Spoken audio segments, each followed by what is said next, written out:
Hello बच्चों, आज हम नया टॉपिक स्टार्ट करेंगे मैट्रिसेस एंड डिटरमिनेंट। और इस लेक्चर में हम जितने भी मैट्रिक्स एंड डिटरमिनेंट के बेसिक कॉन्सेप्ट्स होते हैं, इनके फॉर्मूले होते हैं, डेफिनेशन होती है, सब कुछ हम सीख लेंगे।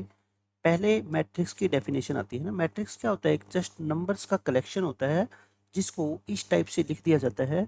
जैसे ये मान लो मैट्रिक्स है, मैट्रिक्स की जो नोटेशन है वो क्या होता है? इंग्लिश अल्फ़ाबेट का एक कैपिटल लेटर होता है।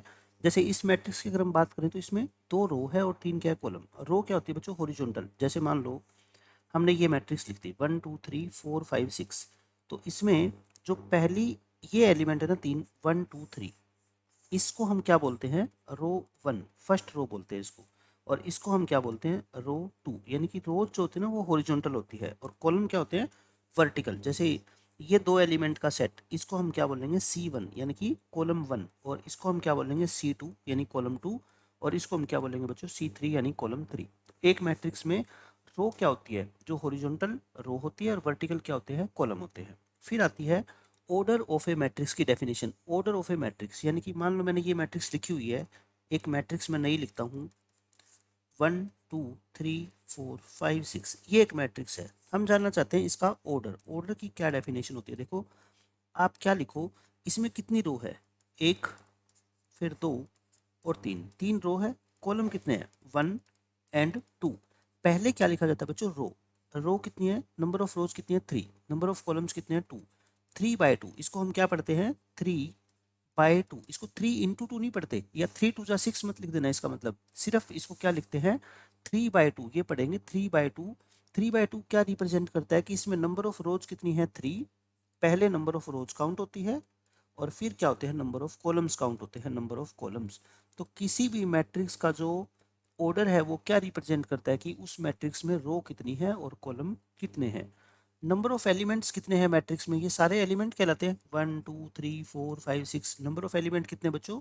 6। यानी कि जो ऑर्डर होता है ना, 2/3 या 3/2 या 3/3, उनको दोनों को एलिमेंट्स को आपस में मल्टीप्लाई कर दो, वो क्या हो जाते हैं? नंबर ऑफ एलिमेंट्स कहलाते हैं। एलिमेंट कह लो या इनको क्या कह लो? एंट्रीज कह लो, एक ही बात है। एलिमेंट्स बोल दो या इनको क्या बोल दो? एंट्रीज बोल दो एक मैट्रिक्स की। अब पहला कॉन्सेप्ट क्या आता है इसमें? What does order of a matrix A represent? ये मैंने आपको बता दिया कि एक मैट्रिक्स में अगर मान लो 2 रो है और 3 कॉलम है, तो इसका ऑर्डर क्या होगा? 2/3। इसका मतलब क्या है? मैंने आपको बता ही दिया, इट इज रेड एज 2/3, यानी कि इसको पढ़ा कैसे जाता है। और ऑर्डर 3/4 है, इसका मतलब नंबर ऑफ रो कितनी है? 3। और नंबर ऑफ कॉलम कितने हैं बच्चों? 4। ये हमने सीख लिया पहले ही। उसके बाद आता है definition diagonal of a matrix. एक मैट्रिक्स का डायगोनल। देखो, ये मैंने मैट्रिक्स लिखी हुई है, जैसे मैंने लिख दिया 0 5 -3 और 2। इसमें ना आपको 2 डायगोनल नहीं पढ़ने कभी भी मैट्रिक्स में। आपको ये लग रहा है कि ये भी डायगोनल है, और एक मैं और डायगोनल आपको बना के दिखा रहा हूँ, आपको ये लग रहा है ये भी डायगोनल है ना। होते दोनों डायगोनल है। इसका नाम तो क्या होता है? प्रिंसिपल डायगोनल होता है बच्चों। क्या होता है? Principal diagonal. और पूरे मैट्रिक्स के चैप्टर में जब भी हम डायगोनल की बात करेंगे ना, वो सिर्फ इसी डायगोनल की बात होगी, ग्रीन वाले। इसको क्या बोलते हैं? प्रिंसिपल डायगोनल बोल देते हैं, या मेन डायगोनल बोल देते हैं, या इसको लीडिंग डायगोनल बोल देते हैं। एक ही बात है, तीन नाम अलग अलग है बट मीनिंग सबका एक है। और ये जो ब्लैक वाला डायगोनल है, इसको हम बोलते हैं ऑफ डायगोनल। बट इसका कोई मीनिंग नहीं है मैट्रिक्स के चैप्टर के अंदर, कोई इसका फॉर्मूला नहीं है, कहीं ये काम नहीं आना। सिर्फ काम क्या आएगा अपना? प्रिंसिपल डायगोनल काम आएगा। ठीक है, इसके नाम क्या क्या होते हैं मैंने आपको बता दिया। तो ये दूसरी मैट्रिक्स का मैंने एग्जांपल दे दिया। इसमें इस डायगोनल को हम क्या बोलेंगे? प्रिंसिपल डायगोनल, या फिर इसको क्या बोलेंगे? मेन डायगोनल या लीडिंग डायगोनल, एक ही बात है। तो मैट्रिक्स में जब भी डायगोनल की बात होगी ना, तो आप समझ जाना कि मैं इस डायगोनल की बात कर रहा हूँ, दूसरे वाले डायगोनल की कोई बात नहीं होगी कभी भी। फिर आता है अब इम्पोर्टेंट कॉन्सेप्ट अपना, टाइप्स ऑफ मैट्रिसेस। की जितनी भी टाइप की हम मैट्रिक्स पढ़ेंगे ना, वैसे तो आता रहेगा पूरे चैप्टर के अंदर, बट जो मेन मेन टाइप है वो मैं आपको बता देता हूँ सारे एक एक करके। पहले आता है बच्चों रो मैट्रिक्स। रो मैट्रिक्स क्या होती है? एक ऐसी मैट्रिक्स जिसमें नंबर ऑफ रोज कितनी हो? ओनली 1। नंबर ऑफ रोज वो कितनी होती है बच्चों? 1। अच्छा, कॉलम, कॉलम कितने होते हैं? कॉलम के ऊपर कोई बाउंडेशन नहीं है ना। नंबर ऑफ कॉलम्स वो क्या हो सकते हैं? एनी नेचुरल नंबर, मतलब 1 2 3 4 5 6, कितने भी कॉलम हो सकते हैं। जैसे मैं एक एग्जांपल आपको देता हूँ। मैंने ये मैट्रिक्स बना दी, तो आप खुद बताओ क्या ये रो मैट्रिक्स है? क्या मतलब कि इसमें रो क्या है? देखो, हॉरिजॉन्टल लाइन कितनी है? सिर्फ एक है ना, R1। लेकिन कॉलम कितने हैं? C1 C2 C3 और C4। कॉलम तो इसमें 4 है। बट रो मैट्रिक्स की डेफिनेशन क्या होती है बच्चों? जिसमें सिर्फ क्या हो? एक रो हो, कॉलम कितने भी हो सकते हैं, तो रो मैट्रिक्स सब समझ गए। दूसरी मैट्रिक्स आती है कॉलम मैट्रिक्स। कॉलम मैट्रिक्स बच्चों क्या होती है, एक एक डेफिनेशन आप अपनी नोटबुक में लिख लो, कभी भी डेफिनेशन काम आ सकती है, हमें ये नहीं पता कि कब एग्जामिनर कैसा क्वेश्चन बना दे इन डेफिनेशन के ऊपर। कॉलम मैट्रिक्स नाम से क्लियर है, जिस मैट्रिक्स में क्या हो, सिर्फ एक कॉलम हो, ओनली वन कॉलम। कॉलम एक होना चाहिए। रो कितनी हो सकती है बच्चों, row number of rows may be any natural number, कितनी भी हो सकती है, may be any natural number. मैं आपको एग्जांपल दे देता हूँ एक मैट्रिक्स का, जो कॉलम मैट्रिक्स होती है। जैसे मान लो हमने लिख दिया ऐसे, ये क्या दिख रही है आपको, कॉलम मैट्रिक्स है ना, क्योंकि इसमें कॉलम कितना है, सिर्फ एक। रो कितनी है, 1 2 और 3। बच्चों ये क्या है, 1 2 3, 3 रो है, एक कॉलम। कॉलम जिसमें एक होता है उसको हम क्या बोलते हैं, कॉलम मैट्रिक्स बोलते हैं। थर्ड आती है रेक्टेंगुलर मैट्रिक्स। रेक्टेंगल की शेप तो आपको सबको पता ही है, ऐसी शेप होती है जिसमें अपोजिट साइड इक्वल होती है, और अपोजिट साइड इक्वल होती है, हर एक एंगल कितना होता है, 90 डिग्री का होता है। ये तो हम ज्योमेट्री की बात कर रहे हैं, बट मैट्रिक्स में रेक्टेंगुलर मैट्रिक्स किसको बोलेंगे, जिसमें नंबर ऑफ रोज और नंबर ऑफ कॉलम्स इक्वल नहीं होते। रेक्टेंगुलर मैट्रिक्स क्या होती है बच्चों, डेफिनेशन इसकी, number of rows is not equal to number of columns, उसको रेक्टेंगुलर मैट्रिक्स बोलते हैं। जैसे रेक्टेंगल में चारों साइड इक्वल नहीं होती ना, आप बस ये समझ लो कि ऐसी मैट्रिक्स है, मान लो 1 2 3 4 5 6, इसमें नंबर ऑफ रोज कितनी है, नंबर ऑफ रोज की बात करें तो बच्चों है 2, और नंबर ऑफ कॉलम की बात करें तो कितने हैं, कॉलम 3। और मैंने अभी आपको क्या बताया, अगर नंबर ऑफ रोज और नंबर ऑफ कॉलम इक्वल ना हो तो इस मैट्रिक्स को क्या बोलेंगे बच्चों, रेक्टेंगुलर मैट्रिक्स। ये मैट्रिक्स कैसी है, रेक्टेंगुलर मैट्रिक्स है। फिर आती है बात फोर्थ नंबर पे, स्क्वायर मैट्रिक्स। नाम से क्लियर है, स्क्वायर मैट्रिक्स क्या होती है, जिसमें जितनी रोज होती है उतने ही कॉलम्स होते हैं। यानी कि स्क्वायर मैट्रिक्स में बच्चों number of rows equal to number of columns. जैसे मान लो हम लिख देते हैं एक 2 बाय 2 की स्क्वायर मैट्रिक्स लिखते हैं, यानी कि एक मैट्रिक्स लिख दिया मैंने 1 2 0 -5, इसमें 2 रो है 2 कॉलम, तो इसको क्या बोलते हैं, ए इज ऑफ ऑर्डर 2 बाय 2, या इसको ना सिर्फ ऐसे भी बोलते हैं, ए इज ऑफ ऑर्डर 2, सिर्फ 2 लिख देंगे ना, तब भी आप समझ आना कि ये स्क्वायर मैट्रिक्स है, जिसमें नंबर ऑफ रोज भी 2 है और नंबर ऑफ कॉलम्स भी क्या है बच्चों, 2 है। तो स्क्वायर मैट्रिक्स आप समझ गए, जितनी रो उतने कॉलम, उसको क्या बोलते हैं, स्क्वायर मैट्रिक्स बोलते हैं। सबसे इंपॉर्टेंट ये आती है डायगोनल मैट्रिक्स। बहुत ही ज़्यादा इसके ऊपर शॉर्टकट प्रॉपर्टीज बनती है, आप ध्यान रखना। डायगोनल मैट्रिक्स की डेफिनेशन अच्छे से समझना जो मैं बता रहा हूँ। डायगोनल मैट्रिक्स, डेफिनेशन को ध्यान से समझना है। डेफिनेशन मैं जो बता रहा हूँ बस उसी को फॉलो करना है आपको, अलग से कोई डेफिनेशन आपको नहीं बनानी। डायगोनल मैट्रिक्स क्या होती है, a matrix in which non diagonal elements are zero. Non diagonal elements are all zero, यानी कि जो नॉन डायगोनल एलिमेंट होते हैं ना बच्चों किसी भी मैट्रिक्स के, अगर वो सारे जीरो हो तो उस मैट्रिक्स को क्या बोलोगे, डायगोनल मैट्रिक्स। जैसे मैं एक एग्जांपल देता हूँ आपको, देखो ये डायगोनल है, डायगोनल को आप कुछ भी लिख दो, है ना, मैं बताऊंगा डायगोनल के एलिमेंट क्या क्या हो सकते हैं, बट ये नॉन डायगोनल एलिमेंट है ना, ये क्या होने चाहिए आपके, जीरो होने चाहिए। क्या होने चाहिए बच्चों, जीरो। एक मैं 3 बाय 3 ऑर्डर मैट्रिक्स लिखता हूँ, मैं डायगोनल एलिमेंट को कुछ भी लिख देता हूँ 1 0 3, लेकिन नॉन डायगोनल एलिमेंट जो है ना बच्चों सारे क्या होंगे, जो मैं ये रेड कलर से एलिमेंट लिख रहा हूँ ये सारे के सारे क्या है, जीरो। ये कौन से एलिमेंट है, non diagonal elements, non diagonal element. अच्छा ये ध्यान रखना, जो भी डायगोनल एलिमेंट की बात होगी ना, वो सिर्फ क्या होगी, एक स्क्वायर मैट्रिक्स के बारे में होगी। डायगोनल किसी मैट्रिक्स का कब डिफाइन होता है, जब वो मैट्रिक्स स्क्वायर मैट्रिक्स होती है। रेक्टेंगुलर मैट्रिक्स का कोई डायगोनल नहीं होता। जैसे मान लो हम ये लिख देना और कहें कि इसका डायगोनल बताओ, इसका कोई डायगोनल डिफाइन नहीं है। समझ गए, डायगोनल कब डिफाइन होता है बच्चों, जब वो मैट्रिक्स क्या होती है, एक स्क्वायर मैट्रिक्स होती है। डायगोनल मैट्रिक्स की डेफिनेशन क्या बताई मैंने आपको, कि नॉन डायगोनल एलिमेंट, जो ये रेड कलर से एलिमेंट लिखे हुए हैं, ये क्या होने चाहिए, सारे के सारे जीरो होने चाहिए। अब एक बच्चे के दिमाग में क्वेश्चन है कि डायगोनल एलिमेंट के बारे में क्या कह रहे हो आप। तो डायगोनल एलिमेंट के बारे में मैंने कुछ नहीं कहा आपसे, मैंने सिर्फ कहा कि नॉन डायगोनल एलिमेंट को जीरो बना दो, वो मैट्रिक्स क्या होगी, डायगोनल मैट्रिक्स होगी। तो नॉन डायगोनल एलिमेंट भी जीरो हो सकते हैं, चाहे एक भी जीरो हो सकता है जैसे ये जीरो, या तीनों के तीनों या दोनों के दोनों भी जीरो हो सकते हैं। तो क्या हम कहेंगे, ये बहुत इंपॉर्टेंट बात है, नॉन डायगोनल एलिमेंट्स ये तो क्या होंगे, सारे जीरो होंगे, ये तो कन्फर्म है ना, ये तो प्राइमरी कंडीशन है कि नॉन डायगोनल तो जीरो होने चाहिए। But what about diagonal elements? Diagonal elements ये बच्चों कोई भी रियल नंबर हो सकते हैं। क्या कह रहा हूँ मैं? कोई भी रियल नंबर हो सकते हैं, मतलब कि जीरो और नॉन जीरो कुछ भी हो सकते हैं ये। बस उसी मैट्रिक्स को हम क्या बोलेंगे? डायगोनल मैट्रिक्स बोलेंगे। जैसे मैं एक एग्जांपल देता हूँ आपको। एक मैट्रिक्स ए है, मैंने सारे एलिमेंट को जीरो लिख दिया। बोलो क्या ये डायगोनल मैट्रिक्स है क्या? जब भी आप किसी मैट्रिक्स को डायगोनल मैट्रिक्स है या नहीं ये चेक करना चाहते हो ना, आप डायगोनल को छोड़ के, डायगोनल पे फोकस ही मत करो, बस आप डायगोनल को क्या कर दो? छोड़ दो। उसके अलावा जो ये एलिमेंट बच गए, क्या ये दोनों जीरो है क्या? ये दोनों क्या है बच्चों? जीरो है। Both are zero. इसका मतलब ये मैट्रिक्स कैसी है? एक डायगोनल मैट्रिक्स है। यानी कि जीरो मैट्रिक्स भी क्या होगी? आपकी एक डायगोनल मैट्रिक्स होगी। क्यों? क्योंकि डायगोनल मैट्रिक्स की डेफिनेशन क्या होती है? नॉन डायगोनल एलिमेंट का जीरो होना जरूरी है। डायगोनल एलिमेंट के बारे में क्या? उसके बारे में कोई कंडीशन नहीं है, वो कुछ भी हो सकते हैं। ठीक है, तो ये होगी डायगोनल मैट्रिक्स की डेफिनेशन। इसके ऊपर जो प्रॉपर्टी बनेगी वो हम आगे पढ़ेंगे। फिर आती है हमारी नेक्स्ट मैट्रिक्स। देखो नेक्स्ट है डायगोनल के बाद स्केलर मैट्रिक्स। ये तीन मैट्रिक्स एक साथ लिख लो आप, डायगोनल, स्केलर और आइडेंटिटी मैट्रिक्स या यूनिट मैट्रिक्स। स्केलर मैट्रिक्स क्या होती है बच्चों? ये भी एक डायगोनल मैट्रिक्स ही है। It is also a diagonal matrix. ये भी क्या है? एक डायगोनल मैट्रिक्स ही है। फिर आप कहोगे तो डायगोनल और इसमें डिफरेंस क्या? देखो डायगोनल मैट्रिक्स में जो डायगोनल वाले एलिमेंट है वो कुछ भी हो सकते हैं, बट स्केलर मैट्रिक्स में जो डायगोनल एलिमेंट्स है ना वो कुछ भी हो सकते हैं, बट सारे के सारे क्या होंगे? इक्वल होंगे। क्या होती है बच्चों? Diagonal elements all diagonal elements are equal. तो स्केलर में क्या होते हैं?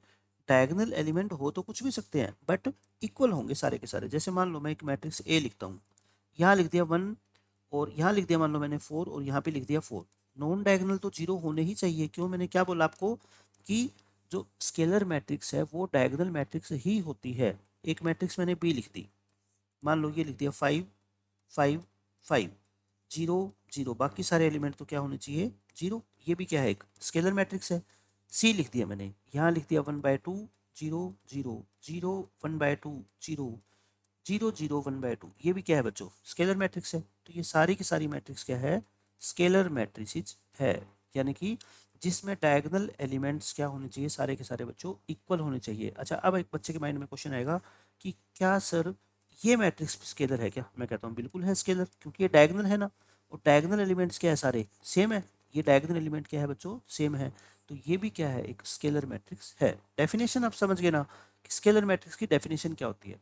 वो डायगोनल मैट्रिक्स भी होनी चाहिए, और उसके डायगोनल एलिमेंट क्या होने चाहिए बच्चों? सारे इक्वल। चाहे वो जीरो हो, चाहे वन हो, वन बाय टू हो, फाइव हो, उससे कोई फर्क नहीं पड़ता। नेगेटिव है, पॉजिटिव है, रैशनल है, इरेशनल है, इंटीजर्स है, फ्रैक्शनल नंबर है, डेसिमल नंबर है, कुछ भी हो सकते हैं। ठीक है, फिर आती है डेफिनेशन अपनी आइडेंटिटी मैट्रिक्स या यूनिट मैट्रिक्स। बहुत ही इंपॉर्टेंट है आइडेंटिटी मैट्रिक्स, तो बहुत काम आएगी मैट्रिक्स के अंदर। इस मैट्रिक्स की बहुत हेल्प होगी। आइडेंटिटी मैट्रिक्स को हम जनरली आई से डिनोट करते हैं। ये क्या होता है? ये भी एक डायगोनल मैट्रिक्स ही होती है। It is also a diagonal matrix. मतलब कि ये डायगोनल तो होती है, बट इसके जो डायगोनल एलिमेंट होते हैं ना बच्चों, वो सारे क्या होते हैं? यूनिटी, यानी कि वन होती है। All diagonal elements all diagonal elements are unity. और यूनिटी को मैथ्स में क्या बोलते हैं? वन। यानी कि जैसे मान लो मैंने लिख दिया I is equal to one zero zero one. ये मैट्रिक्स क्या है बच्चों? एक आइडेंटिटी मैट्रिक्स। मैंने एक और मैट्रिक्स लिख दी, one zero zero zero one zero zero zero one. ये भी क्या है बच्चों? एक आइडेंटिटी मैट्रिक्स है। ठीक है, इसको जनरली हम क्या डिनोट करते हैं? I two, I three. I two का मतलब क्या होता है? आई टू का मतलब होता है identity matrix of order two. Identity matrix of order two, यानी कि दो रो है और दो ही क्या है बच्चों? कॉलम। और आई थ्री का मतलब क्या बोलोगे? Identity matrix of order three, या फिर टू बाय टू कह लो, थ्री बाय थ्री कह लो, एक ही बात होती है, दोनों का एक ही मतलब है। फिर उसके बाद एट्थ नंबर की मैट्रिक्स आती है नल मैट्रिक्स। नल मैट्रिक्स या जीरो मैट्रिक्स, बच्चों नाम से क्लियर है, नल मैट्रिक्स जिसके सारे एलिमेंट क्या होते हैं बच्चों? जीरो होते हैं। All elements are zero. अच्छा, अब क्वेश्चन ये आता है कि क्या ये नल मैट्रिक्स भी स्क्वायर मैट्रिक्स होनी जरूरी है क्या? मैं कहता हूँ नहीं, ये रेक्टेंगुलर मैट्रिक्स भी हो सकती है। जैसे मान लो हमने ये लिख दिया, सारे एलिमेंट क्या है इस मैट्रिक्स में? जीरो। ये नल मैट्रिक्स है। लेकिन मैं अगर ऐसा लिख दूंगा ना, रो मान लो 2, कॉलम मान लो 3, ये भी क्या है? नल मैट्रिक्स है। अगर ऐसे लिख देंगे हम, तो ये भी क्या है बच्चों? नल मैट्रिक्स है। मतलब कि इसका स्क्वायर मैट्रिक्स होना जरूरी नहीं है। ये रेक्टेंगुलर मैट्रिक्स भी हो सकती है, स्क्वायर मैट्रिक्स भी हो सकती है। बस एलिमेंट क्या होने चाहिए? सारे इसके जीरो होने चाहिए। अच्छा, इसकी एक स्पेशल नोटेशन होती है, स्पेशल नोटेशन नल मैट्रिक्स की। वो क्या होती है बच्चों? कैपिटल ओ लिखते हैं, ओ। ये जीरो नहीं है, ये क्या है? इंग्लिश अल्फाबेट का ओ लेटर है। तो यानी कि इस मैट्रिक्स को हम यहाँ पे ए को क्या बोल सकते हैं? ओ मैट्रिक्स, मतलब कि नल मैट्रिक्स बोलते हैं इसको, ठीक है? Null matrix. Ninth, upper triangular matrix, और एक है बच्चों क्या? Lower triangular matrix. बहुत ध्यान से समझना, बहुत ही इंपॉर्टेंट डेफिनेशन है। Upper triangular matrix UTM, short form में हम बोलेंगे UTM. Lower triangular matrix LTM. तो यूटीएम क्या होती है बच्चों? Upper triangular matrix. Upper triangular matrix. इसमें देखो, मैं एक आपको पहले एग्जांपल देता हूँ, फिर इसकी डेफिनेशन बताता हूँ आपको। अपर ट्रायंगुलर मैट्रिक्स, ये इसके है डायगोनल एलिमेंट। डायगोनल एलिमेंट तो कुछ भी लिख दो आप, समझ रहे हो मेरी बात? क्या कर दो? डायगोनल एलिमेंट को कुछ भी लिख दो। अपर ट्रायंगुलर मैट्रिक्स में क्या होता है? डायगोनल एलिमेंट से जो नीचे वाले एलिमेंट है ना, ये क्या होने चाहिए बच्चों? जीरो होने चाहिए। उल्टा समझ लो, अपर ट्रायंगुलर में क्या होगा? डायगोनल के जो नीचे वाले एलिमेंट है, the elements below the main diagonal are all zero. ये क्या? ये कुछ भी हो सकते हैं, -4, 3, 5, ये कुछ भी हो सकते हैं, ठीक है? बस कंडीशन क्या है कि डायगोनल, जो मेन डायगोनल होता है, उससे नीचे वाले जो एलिमेंट्स होते हैं, वो सारे के सारे क्या होने चाहिए बच्चों? जीरो। देखो मैंने ये ट्रायंगल बना दी ना, इससे ट्रायंगल का फेस अपवर्ड है ना, ये अपवर्ड है वर्टेक्स, ठीक है? तो इससे आपको पता लग जाएगा ये क्या है? अपर ट्रायंगुलर मैट्रिक्स है। तो डेफिनेशन क्या हुई अपर ट्रायंगुलर मैट्रिक्स की? All elements, all elements below the main diagonal, below the main diagonal are zero, है ना? मेन डायगोनल से नीचे जितने भी एलिमेंट है वो क्या होंगे बच्चों? जीरो होंगे। अच्छा, एक बात अब ध्यान से सोचो, क्या ट्रायंगुलर मैट्रिक्स या जो अपर ट्रायंगुलर मैट्रिक्स है उसका स्क्वायर मैट्रिक्स होना जरूरी है क्या? या वो रेक्टेंगुलर मैट्रिक्स भी हो सकती है? वो स्क्वायर मैट्रिक्स होना जरूरी है। क्यों? जहां डायगोनल वर्ड आ गया ना, डायगोनल, डायगोनल हमेशा स्क्वायर मैट्रिक्स के लिए ही डिफाइंड होता है। तो अपर ट्रायंगुलर मैट्रिक्स की डेफिनेशन क्या हुई कि ये एक स्क्वायर मैट्रिक्स होती है, और जिसमें डायगोनल एलिमेंट के जो नीचे वाले एलिमेंट होते हैं वो सारे के सारे क्या होते हैं? जीरो होते हैं। अब एक दिमाग में हमारे क्वेश्चन ये आता है कि क्या सर ऊपर वाले एलिमेंट भी जीरो हो सकते हैं क्या? मैंने कहा आप ना डेफिनेशन पढ़ो ध्यान से। मैंने डेफिनेशन के अंदर किस बात का जिक्र किया है कि डायगोनल से नीचे वाले एलिमेंट का जीरो होना जरूरी है। मैंने बाकी एलिमेंट्स के लिए कुछ भी नहीं कहा कि डायगोनल से ऊपर जो एलिमेंट है वो कैसे होने चाहिए, या डायगोनल के ऊपर जो एलिमेंट है वो कैसे होने चाहिए। इसका मतलब कुछ भी नहीं कहा। का क्या मतलब होता है? फिर वो कुछ भी हो सकते हैं, उसके ऊपर कोई कंडीशन ही नहीं है। इसका मतलब जैसे मैं ये लिखूँ ना मैट्रिक्स एक, 0, 1, -5, और नीचे वाले एलिमेंट जीरो हो जाए, ऊपर भी चाहे सारे जीरो लिख दो, तो ये मैट्रिक्स कैसी मैट्रिक्स है? Upper triangular matrix. अभी हम नेक्स्ट पेज पे पढ़ेंगे लोअर ट्रायंगुलर मैट्रिक्स। तो ये लोअर ट्रायंगुलर मैट्रिक्स भी है। लोअर ट्रायंगुलर मैट्रिक्स में क्या हो जाएगा? बस मैं यही लिख देता हूँ, lower triangular matrix, all elements. Lower में क्या होते हैं? डायगोनल के ऊपर वाले एलिमेंट जीरो होते हैं। All elements above the main diagonal, above the main diagonal are zero. ये सारे के सारे क्या होते हैं बच्चों? जीरो होते हैं। तो आप मुझे बताओ, ये मैट्रिक्स अपर ट्रायंगुलर भी है और लोअर ट्रायंगुलर भी है, दोनों होगी ना? तो एक मैट्रिक्स अपर ट्रायंगुलर भी हो सकती है और लोअर ट्रायंगुलर भी हो सकती है। जैसे नल मैट्रिक्स है, नल मैट्रिक्स क्या है? अपर ट्रायंगुलर भी है और लोअर ट्रायंगुलर भी है। लेकिन कौन सी नल मैट्रिक्स? स्क्वायर मैट्रिक्स, है ना? क्योंकि नल मैट्रिक्स तो रेक्टेंगुलर मैट्रिक्स भी होती है, बट रेक्टेंगुलर मैट्रिक्स तो अपर ट्रायंगुलर या लोअर ट्रायंगुलर हो ही नहीं सकती ना, क्योंकि ये दोनों मैट्रिक्स तो कैसी है? स्क्वायर मैट्रिक्स है, ठीक है? तो आप ध्यान से समझना इस चीज़ को। फिर अपना आता है 10th पॉइंट, कंपेरेबल मैट्रिसेस।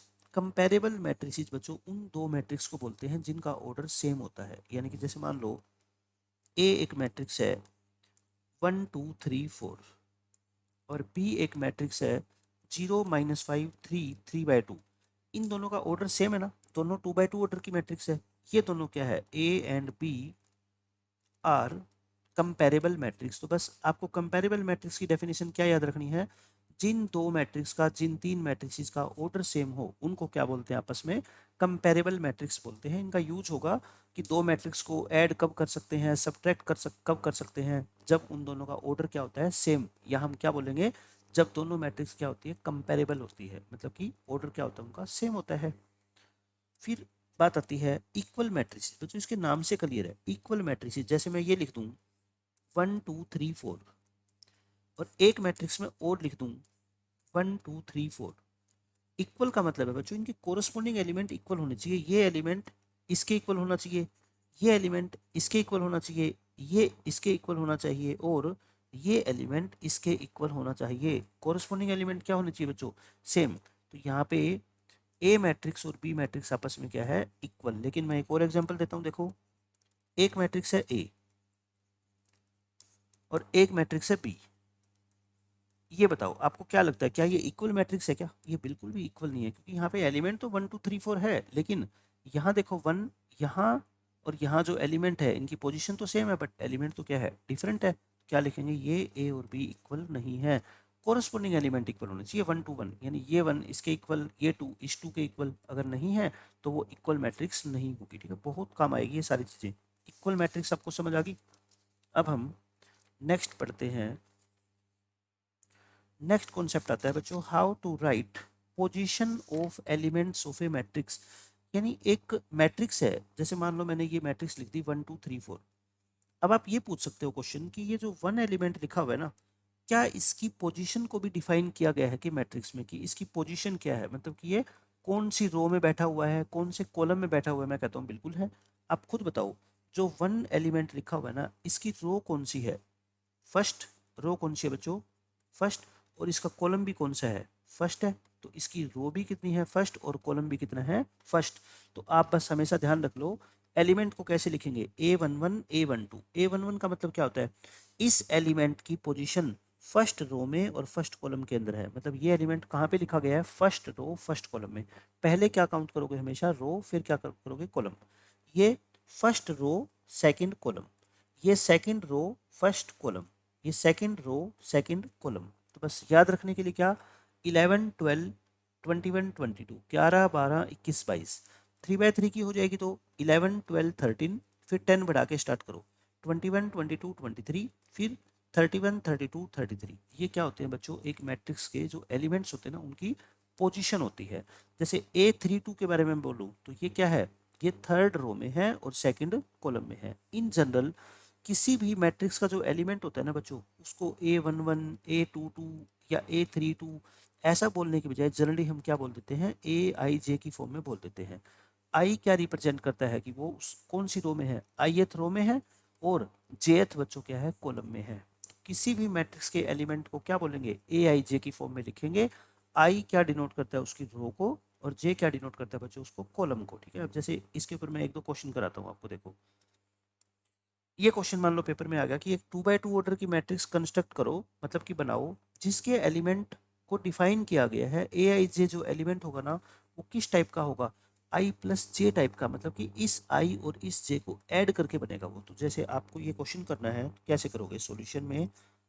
आप ए मैट्रिक्स को मान लेना 2 by 2 के, तो क्या मानोगे? A11 A12, फिर A21 A22। अब ये कैसे डिफाइन किया गया एलिमेंट? A11 का आंसर क्या होगा पता है? इस I और इस J को ऐड करने से जो आएगा, मतलब इस 1 और इस 1 को ऐड करो, इस 1 और इस 2 को ऐड करो, 2 + 1 और 2 + 2, यानी कि इस क्वेश्चन का आंसर क्या आएगा? 2 3 3 4। ये इस क्वेश्चन का बच्चों आंसर है। ठीक है, हो गया क्वेश्चन नंबर 1। अब क्वेश्चन नंबर 2 देखो। अब की बार 2 by 3 ऑर्डर की कंस्ट्रक्ट करनी है मैट्रिक्स, जिसके एलिमेंट की डेफिनेशन ये दे रखी है। ये क्या है? इस I में से इस J का डबल करके माइनस करो, उसका स्क्वायर करो, और आंसर को 2 से क्या कर दो? डिवाइड कर देंगे। तो क्या होगा देख लो। अब 2 by 3 ऑर्डर की मैट्रिक्स बनानी है। पहले तो बनेगी कैसे 2 by 3 ऑर्डर की मैट्रिक्स, ये ध्यान कर लो। अब रो कितनी है? दो। तो देखो आप क्या किया करो, सारे ए लिख दो, 2 रो और 3 कॉलम। तो बोलो ऐसे लिखोगे? 2 रो है और बच्चों क्या है? 3 कॉलम है, ऐसे लिख दिया। फर्स्ट रो में 1 1 1 लिख दो सब में, सेकंड रो में आके क्या लिख दो? इनके 2 2 लिख दो। फिर फर्स्ट कॉलम में 1 1 लिख दो, सेकंड में 2 2 लिख दो, थर्ड में 3 3 लिख दो।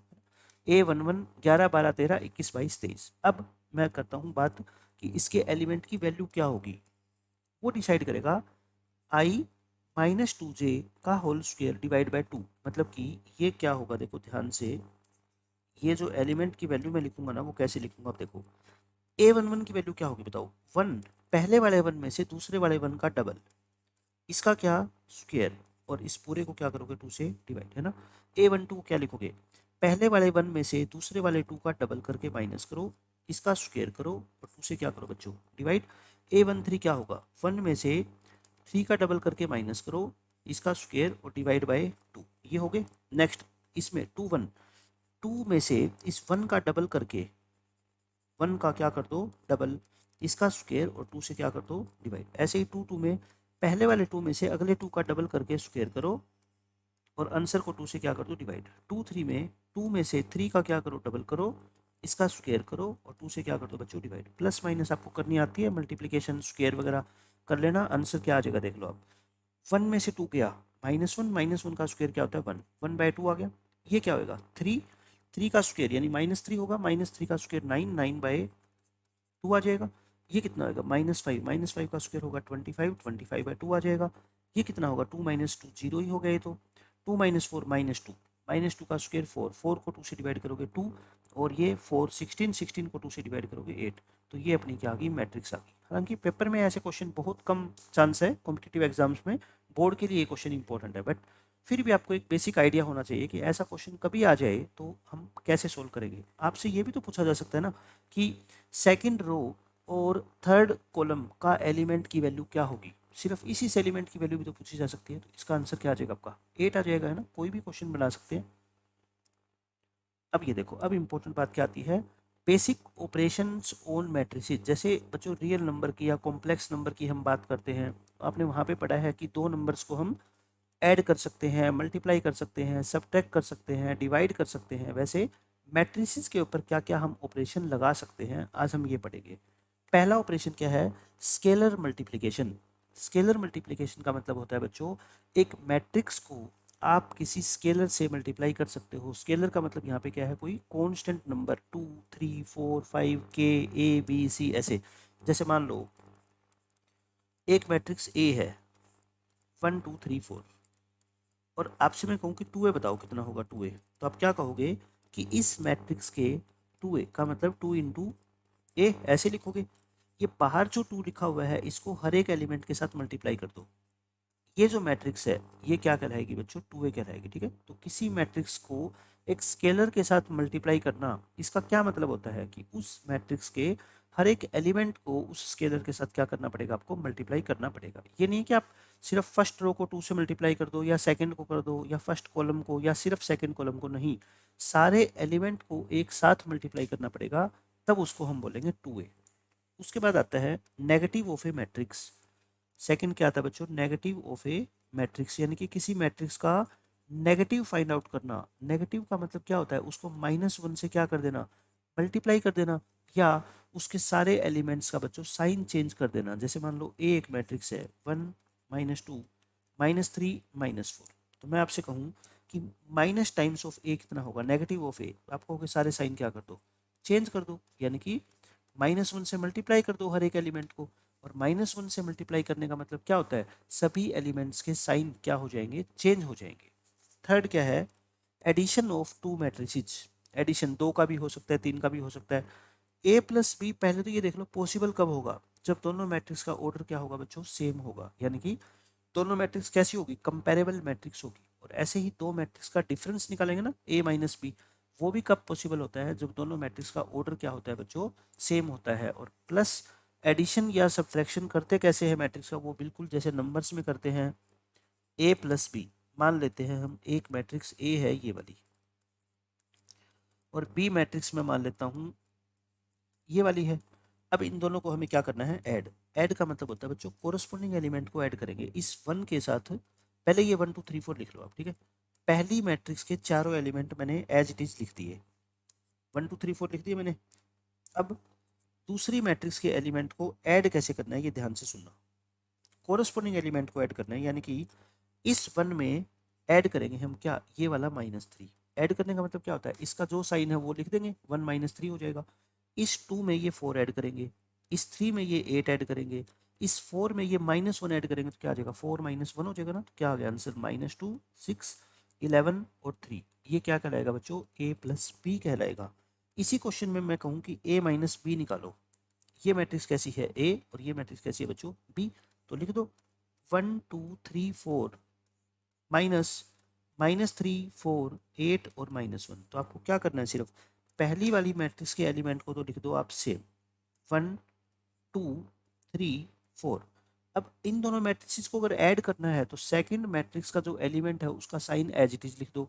सब्ट्रैक्ट करना है तो उसका साइन को चेंज करके लिख दो। जैसे ये माइनस माइनस क्या हो जाएगा प्लस, ये +4 है तो -4, ये +8 है तो -8, ये -1 है तो +1। आंसर कितना आ गया अपना 4 -2 -5 और 5। तो दो मैट्रिक्स को ऐड करना या सब्ट्रैक्ट करना बिल्कुल आसान है, बट कब कर सकते हैं एडिशन और सब्ट्रैक्शन मैट्रिक्स का, जब दोनों मैट्रिक्स क्या होती है बच्चों, कंपेरेबल मैट्रिक्स होती है, यानी कि ऑर्डर क्या होता है, सेम होता है। जैसे मान लो मैं आपको ये कहूँ कि ए है 1 2 3 4 और पी मैट्रिक्स है 1 2 3 4 6 7, कोई ऐसी मैट्रिक्स है, तो ए प्लस बी और a माइनस बी, ये बच्चों क्या है, नॉट डिफाइंड। ये डिफाइन ही नहीं है, क्यों, क्योंकि इन दो मैट्रिक्स का ऑर्डर ही सेम नहीं है, तो ना तो हम इनको ऐड कर सकते ना इनको हम सब्ट्रैक्ट कर सकते। ध्यान से समझना मेरी बात, ऐड और सब्ट्रैक्ट नहीं कर सकते। मैंने ये नहीं बोला कि इनकी मल्टीप्लाई नहीं कर सकते, क्योंकि अभी तक हमने मल्टीप्लिकेशन पढ़ी नहीं है। अब नेक्स्ट कॉन्सेप्ट में हम पढ़ेंगे क्या, मल्टीप्लिकेशन। ये बहुत इंपॉर्टेंट है। एडिशन सब्ट्रैक्शन तो सारे बच्चे कर लेते हैं, क्योंकि उसमें कोई नया रूल है ही नहीं। कोरस्पोंडिंग एलिमेंट को ऐड करो, आ गया एडिशन, कोरस्पोंडिंग एलिमेंट को सब्ट्रैक्ट करो, सब्ट्रैक्शन आ गया। बट मल्टीप्लिकेशन बच्चों ऐसे नहीं होती मैट्रिक्स में। मल्टीप्लिकेशन किसी मैट्रिक्स, दो मैट्रिक्स की करनी हो तो वो कैसे होती है, कौन सा रूल फॉलो किया जाता है, रो बाय कॉलम रूल। इसका मतलब बताऊंगा मैं क्या होता है रो बाय कॉलम रूल। देखो क्या होता है, मैं दो मैट्रिक्स के एग्जाम्पल आपको देके बताता हूँ। पहले एक मैट्रिक्स लिख लो 1 2 3 4, और एक मैट्रिक्स लिख लो, आप कोई भी एलिमेंट लिख लो 0 -1 2 5। ये मैंने दोनों मैट्रिक्स सेम ऑर्डर की लिख ली। एक बार फिर मैं आपको बताऊंगा कि ऑर्डर क्या हो सकता है दोनों मैट्रिक्स का, कि हम उनकी प्रोडक्ट कर पाए। रो बाय कॉलम रूल क्या होता है बच्चों, पहली मैट्रिक्स के हर एक रो की मल्टीप्लाई, क्या बोल रहा हूँ मैं, ध्यान से सुनना। पहली मैट्रिक्स का मतलब अगर आप ए बी निकालना चाहते हो, अगर आप ए बी निकालना चाहते हो तो पहले क्या लिखोगे, ए, और फिर क्या लिखोगे, बी। मेरी बात ध्यान से सुना, अगर ए बी निकालना है तो पहले ए ही लिखोगे, फिर बी लिखोगे, और बी ए निकालना है तो पहले बी लिखोगे फिर ए लिखोगे। ठीक है, अपनी मर्जी से चेंज नहीं करना हमारे को। अब इनकी मल्टीप्लाई करें कैसे, पहली वाली मैट्रिक्स के हर एक रो की मल्टीप्लाई, इस फर्स्ट रो की मल्टीप्लाई इस मैट्रिक्स के फर्स्ट कॉलम से भी होगी, इस मैट्रिक्स के सेकंड कॉलम से भी होगी। ये मतलब होता है रो बाय कॉलम रूल का, कि फर्स्ट मैट्रिक्स की हर एक रो की मल्टीप्लाई सेकंड मैट्रिक्स के हर एक कॉलम से होगी। अब आप सोचो कि क्या मतलब इसका, जैसे इस रो की मल्टीप्लाई इस कॉलम से करनी है, इसका मतलब क्या होता है, इस रो में कितने एलिमेंट है, दो, और इस कॉलम में भी कितने एलिमेंट है, दो। फर्स्ट की मल्टीप्लाई फर्स्ट के साथ, सेकंड की मल्टीप्लाई सेकंड के साथ करके और दोनों के आंसर्स को ऐड कर दो। मतलब कि इसमें तो एक स्टेप आगे जाना है, इसमें एक स्टेप नीचे आना है, ऐसे। ठीक है, 1 की मल्टीप्लाई 0 से करो, 0, नेक्स्ट पे आ जाओ 2, और यहाँ नेक्स्ट पे आ जाओ 2, 2 2 जा 4, इन दोनों के एडिशन, इन दोनों क्या कर दो, ऐड कर दो। ठीक है, अब फर्स्ट कॉलम खत्म। ऐसे ही फर्स्ट रो की मल्टीप्लाई बच्चों किससे करो, सेकंड कॉलम से। पहले एलिमेंट की मल्टीप्लाई पहले से, 1 की -1 से -1, 2 की 5 से कितना आ गया बच्चों, 10। अब सेकंड वाली मैट्रिक्स की कॉलम क्या हो गए, खत्म हो गए ना, सेकंड वाली मैट्रिक्स के कॉलम खत्म हो गए, तो फर्स्ट मैट्रिक्स की जो रो है ना, आप इसको भी छोड़ दो। अब आ जाओ सेकंड रो पे।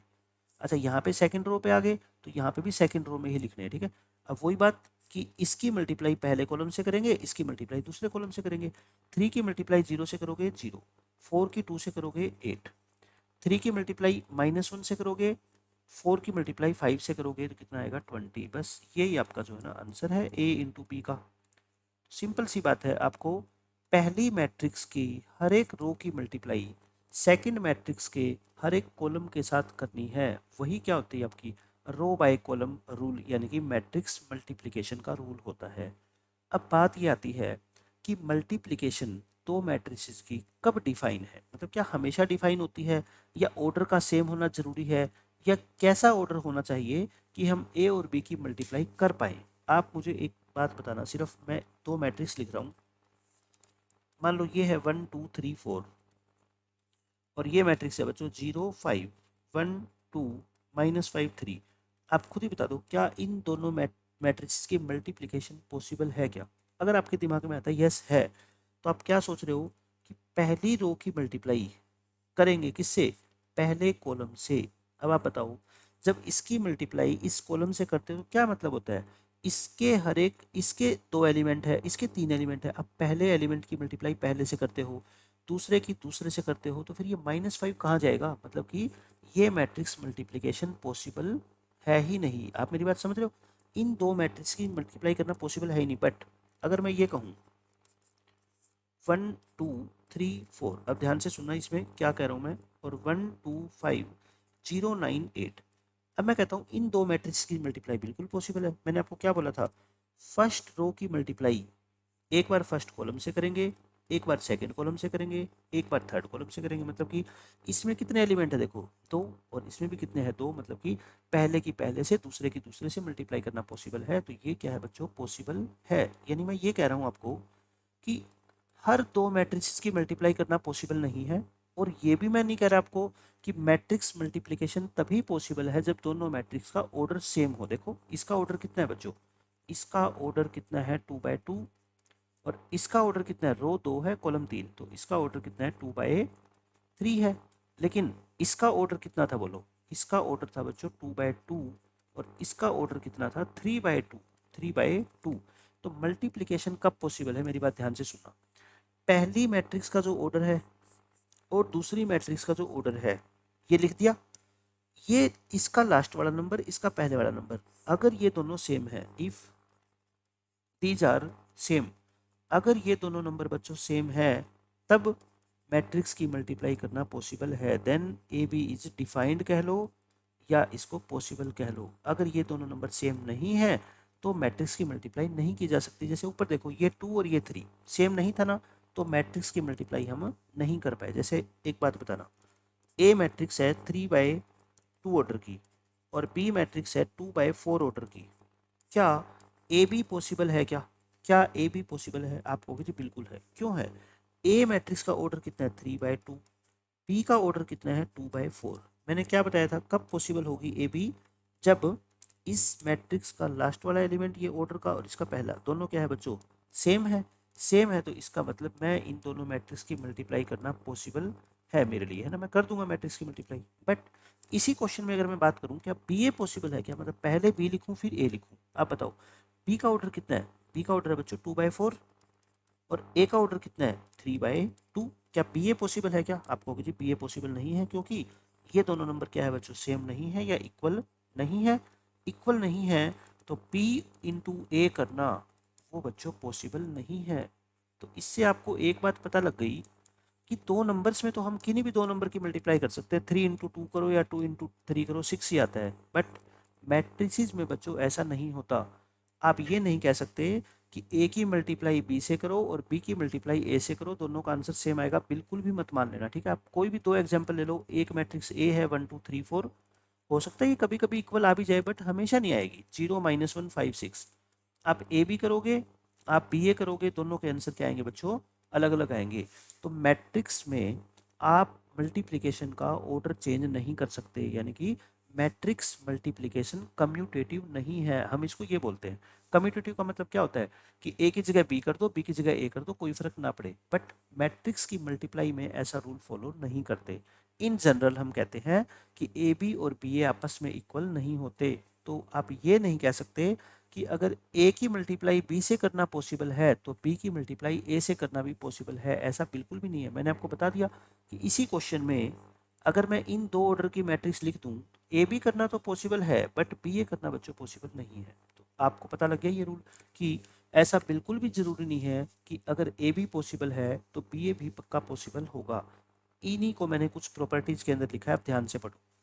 If A B is defined, then B A is not necessarily defined. इसका मतलब मैं ये नहीं कह रहा कभी डिफाइन होगा ही नहीं, नहीं, मैं इसका मतलब ये कह रहा हूँ सिर्फ कि अगर ए बी डिफाइन है तो ये जरूरी नहीं है कि बी ए भी डिफाइंड हो भी सकता है, नहीं भी हो सकता। मतलब आप पक्के तौर पे ये नहीं कह सकते कि ए और बी की मल्टीप्लाई करना पॉसिबल है तो बी की मल्टीप्लाई ए से करना पॉसिबल है, ऐसा नहीं है, ठीक है। इसलिए मैंने रूल लिख दिया ये। In the above example A B तो डिफाइन है बट बी ए डिफाइन नहीं है, ये आपने देख ही लिया।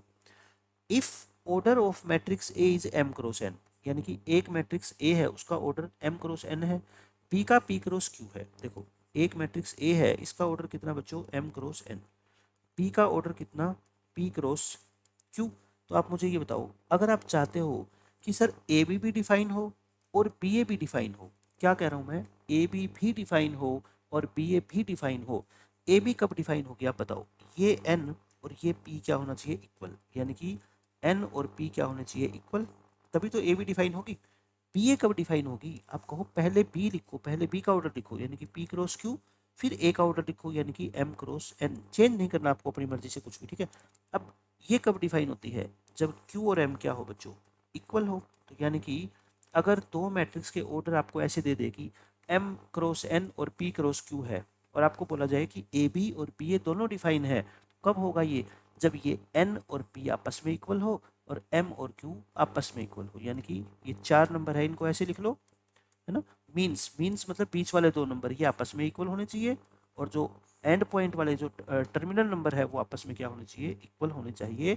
तभी आप कह सकते हो A B and B A both are defined. समझ गए आप मेरी बात का मतलब, कि ए बी और बी ए दोनों को अगर डिफाइन करना चाहते हो तो ये कंडीशन फॉलो होनी चाहिए। मैंने आपको यहाँ से एग्जाम्पल देके समझा दी अच्छे से ये बात।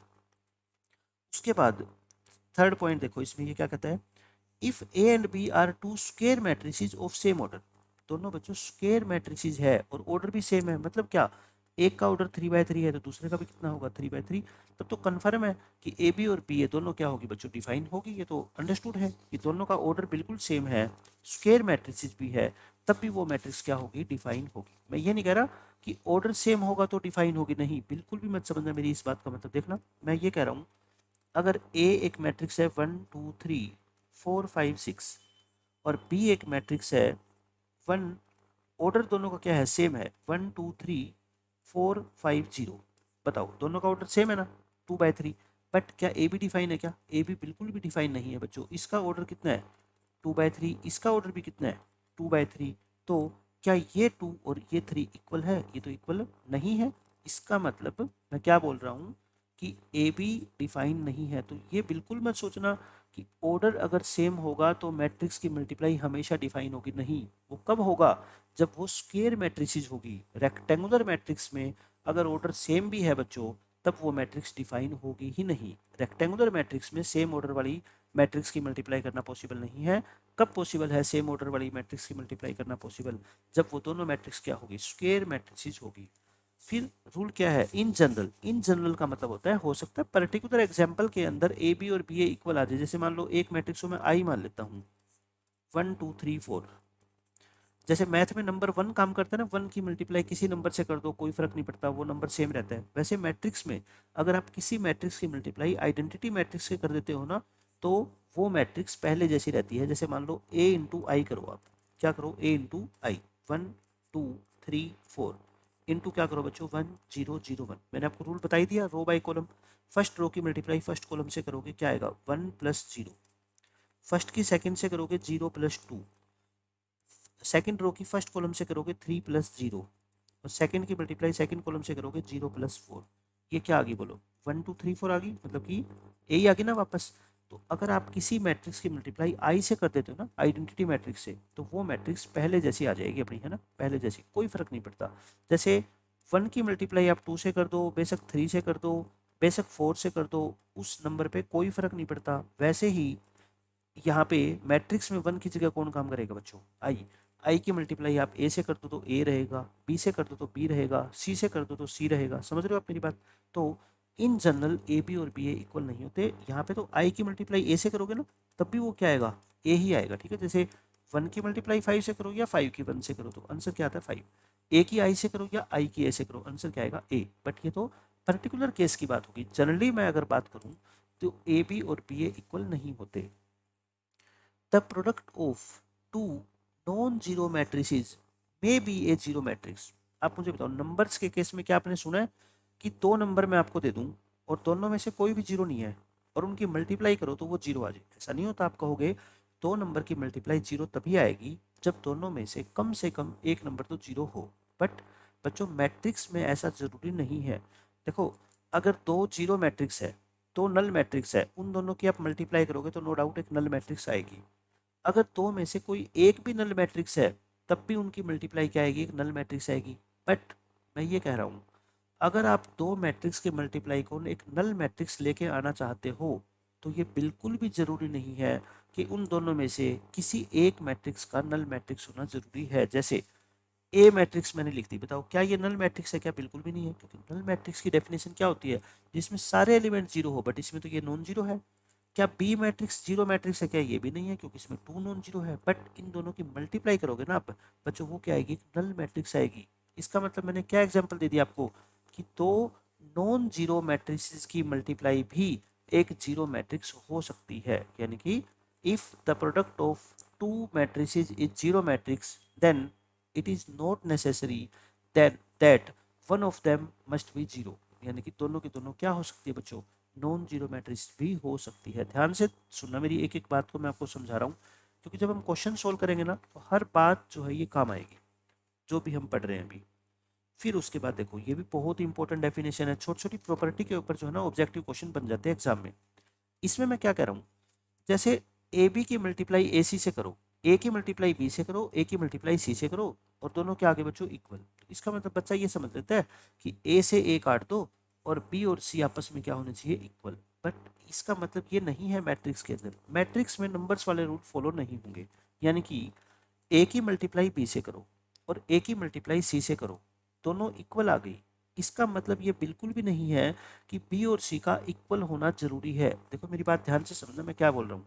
एक बच्चा कहेगा बी और सी अगर इक्वल हो जाए तो, मैं कहता हूँ इक्वल हो जाए तो बहुत अच्छी बात है, फिर तो आएगी ये multiplication equal, A B equal to A C. But अगर आप ए बी और ए सी को इक्वल लेके आना चाहते हैं तो ऐसा बिल्कुल भी जरूरी नहीं है कि आपको बी और सी को इक्वल ही लेना पड़ेगा। बिना इक्वल लिए भी उनकी मल्टीप्लिकेशन इक्वल आ सकती है। जैसे देखो, एक मैट्रिक्स के सारे एलिमेंट क्या मान लो? वन वन वन वन, ठीक है। आपको ये नहीं सोचना कि हमें कैसे पता लगेगा, आपको इस बात से मतलब ही नहीं है। मैं तो आपको एग्जाम्पल दे के समझा रहा हूँ कि मैंने एक ऐसा एग्जाम्पल आपको दे दिया जो इस बात को गलत प्रूव कर देगा।